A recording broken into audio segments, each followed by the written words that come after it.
마루 중에서 가장 가성비가 좋은 건 저희는 강마루라고 생각을 해요.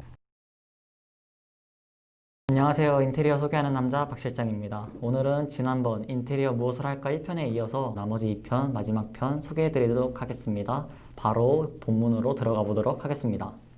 네, 이번에 소개해드릴 품목은 타일입니다. 타일은 굉장히 고급지면서도 아름다운 마감재 중에 하나인데요. 타일은 주로 들어가는 부분이 현관, 주방, 베란다, 화장실 이 정도가 될 것입니다.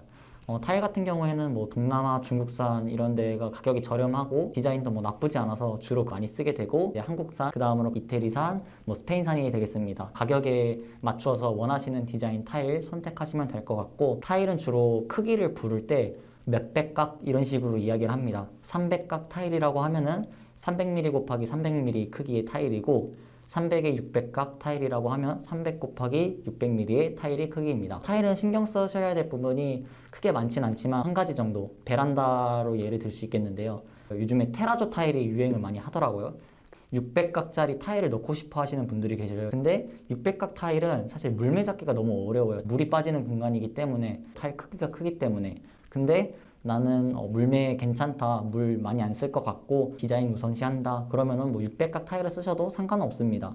베란다 같은 경우에는 이제 쪽 타일이라고 하죠. 아마 크기가 112 곱하기 400각 정도 될 것 같은데, 그런 쪽 타일을 사용을 해서 물매를 잡아주는 게 오히려 베란다를 좀 더 뽀송뽀송하게 유지하기에 좋을 거라는 점 알고 계셨으면 좋겠습니다.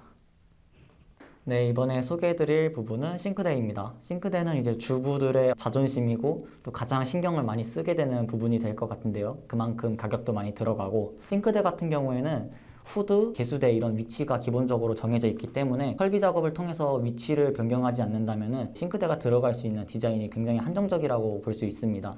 브랜드 제품이 있고 사제가 있겠죠. 브랜드 하면 역시 샨샘 싱크대가 가장 유명하고, 저희는 이제 영림 대리점이기 때문에 영림 싱크대를 주력으로 판매를 하고 있고, 또 이제 리퍼스 가구 전문 브랜드가 있고 가격대를 낮추기 위한 싸제 제품도 쓰고 있습니다. 각자 원하시는 금액대에 맞춰서 싱크대를 설치를 하시면 될 것 같고요. 기존에 원래 설치되어 있던 싱크대에서 조금 구조 변경을 하고 싶다, 원래는 밑에 하부장하고 상부장만 있었는데 이쪽에 키 큰 장을 추가하고 또 이쪽에 냉장고장을 추가하고, 그런 부분에서 이제 금액이 조금씩 올라갈 거예요. 인터넷 같은 데에서 내 아파트 평면대에 맞는 그런 싱크대 구조를 좀 한번 먼저 보시고 업체에게 이런 구조로 먼저 들어가 보고 싶습니다 라고 얘기를 하시면은 견적 낼 때 아무래도 추후에 변동 없는 견적을 받아보실 수 있기 때문에, 그런 부분을 미리 좀 찾아보시고 견적을 의뢰를 하시면 더 좋은 결과 받아보실 수 있을 겁니다. 네, 이번에 소개해드릴 부분은 벽지입니다. 벽지는 크게 실크 벽지랑 합지 벽지로 나눠볼 수 있는데요. 두 개의 차이점이라고 하면은, 합지 벽지는 일반적인 종이 재질이 느낌이 확 나는 그런 벽지고, 실크 벽지는 종이에 약간의 코팅이 되어 있는 느낌이 나서 좀 더 내구성이 강한 그런 벽지입니다. 아파트 벽이 눈으로 보기에는 굉장히 평평해 보이지만 실제로는 평평하지가 않아요. 시공 방법에서도 조금 차이가 있어요. 합지 벽지 같은 경우에는 일반적으로는 그냥 벽지에 풀을 발라서 벽에 붙이는 형식이고, 실크 벽지는 실크 벽지를 바르기 전에 벽면 전체에 부직포를 전체로 넓게 펴 발라서 그 위에 실크 벽지를 붙이는 형식입니다. 합지 벽지와 실크 벽지는 가격대가 그렇게 많이 차이 나지는 않아요. 그래서 저희는 웬만하면은 실크 벽지를 하라고 권장을 드리는데, 실크 벽지는 그 기존 벽면의 굴곡도에 영향을 받지 않아서 훨씬 더 이쁜 마감이 나올 수 있습니다. 이러한 부분에서라도 금액을 더 줄이고 싶으시다 하시는 부분은 합지 벽지로 가셔도 되고, 그냥 크게 금액이 차이 안 나기 때문에 나는 실크 벽지로 하는 게 더 좋을 것 같다 하시는 분들은 실크 벽지를 선택해 주시면 될 것 같습니다. 네, 이번에 소개해 드릴 부분은 바닥재입니다. 바닥재 하면은 이제 크게 평균적인 라인으로 따졌을 때 장판, 마루, 타일, 대리석 이 정도가 이제 가격 순이 될 것 같은데요. 장판부터 좀 설명을 드리면은 1.8mm부터 6mm까지 두께가 굉장히 다양합니다. 장판이 6mm로 사용했을 때는 오히려 마루보다 비싸게 나오는 경우도 있어요. 자재를 선정하시면서 잘 고려를 해보시면 될 것 같고, 만약에 장판이 싫다, 나는 마루가 하고 싶으시다는 분들도 계실 거예요. 이제 마루 쪽을 먼저 설명을 드리면, 마루도 강화마루, 강마루, 합판마루, 원목마루가 있어요. 가격도 이 순서가 아마 될 것 같은데, 강화마루는 좀 더 친환경적인 시공 방법을 사용하고 있어요. 밑에 풀을 깔지 않고 이제 약간 얇은 스펀지 같은 걸 깔고 끼워 맞추는 식으로 강화마루는 시공을 하고요. 이제 강마루부터는 전부 이제 본드로 시공을 하고 있습니다.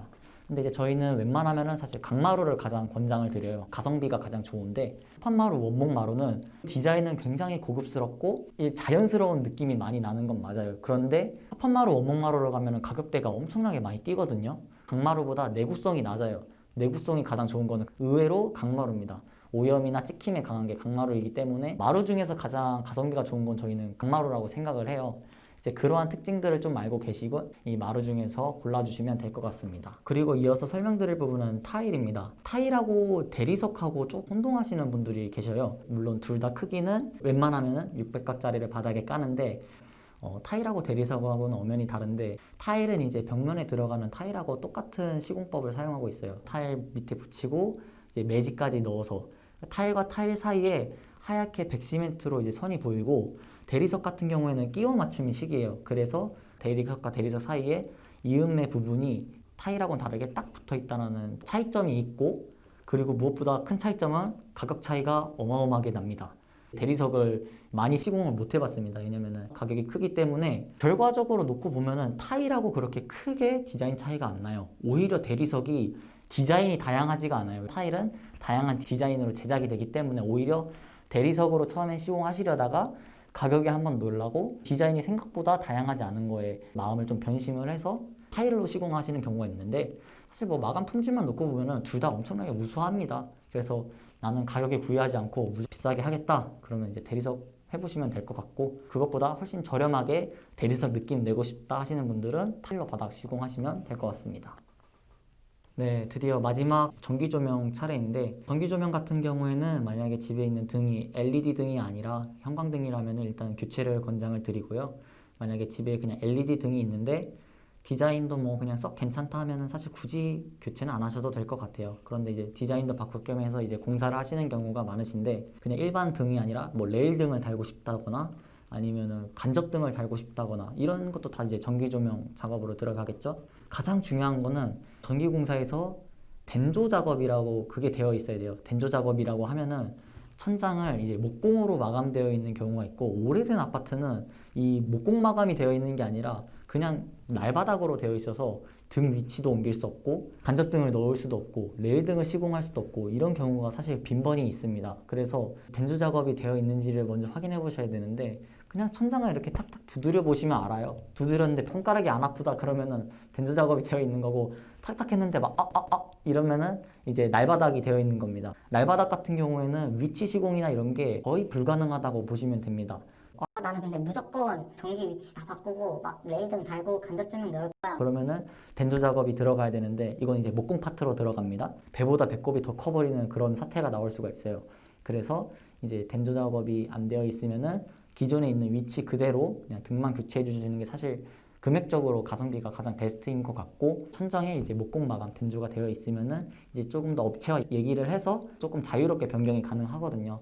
이제 그런 부분만 알고 계시면은 이제 전기 조명 작업은 특별하게 문제될 건 없을 것 같습니다. 네, 이렇게 지난번 1편과 이어서 인테리어 무엇을 해야 할까 2편으로 찾아뵙습니다. 아무래도 너무 많은 내용을 최대한 압축해서 담으려 하다 보니 이제 조금 내용 전달에 있어서 부족한 부분이 있었을지는 모르겠어요. 그렇지만 1, 2편 보시고 체크를 하나하나 해가시면서 이제 인테리어 준비하신다면 보다 좀 더 수월하게 준비를 해보실 수 있을 것 같습니다.